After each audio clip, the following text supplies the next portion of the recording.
Brazil ইংল্যান্ডের মতো দল যেখানে পেল না পাত্তা, সেখানে ফাইনালে আর্জেন্টিনাকে হারিয়েছে বাংলাদেশ।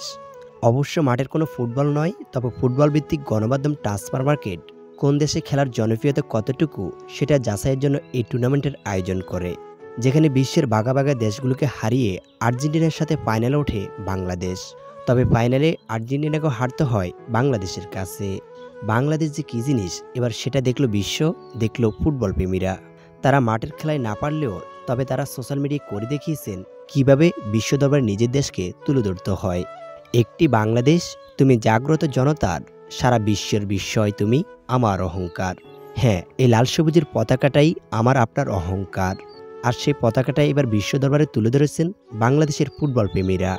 অর্থ আর কারিকারি টাকা পেলে দেশের টানে ছুটে এসেছেন একজন হামজা। আর একজন হামজা আসার পরে পাল্টে যায় বাংলাদেশের ফুটবল দল।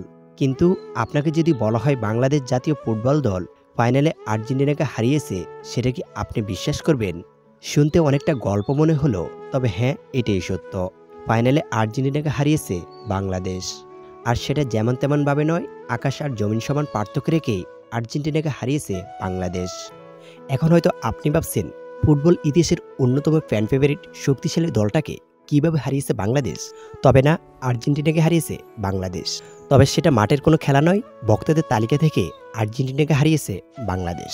মূলত ফেসবুক ভিত্তিক গণমাধ্যম ট্রান্সফার মার্কেট কোন দেশে খেলার জনপ্রিয়তা কতটুকু সেটা যাচাইয়ের জন্য এই টুর্নামেন্টের আয়োজন করে, যে টুর্নামেন্টের নাম দেওয়া হয় ফেসবুক ফলোয়ার্স কাপ, যেখানে পুরো বিশ্ব থেকে 32টা দলকে বেছে নিয়েছেন তারা, যেখানে সুযোগ মিলে বাংলাদেশেরও। বাংলাদেশ যে কী জিনিস এবার সেটা দেখলো বিশ্ব, দেখলো ফুটবল প্রেমীরা। যদি খেলাটা মাঠের খেলা না হয়ে ফেসবুক কিংবা সোশ্যাল মিডিয়া হতো, তাহলে বাংলাদেশ যে কী করতো সেটাই দেখলো বিশ্ব।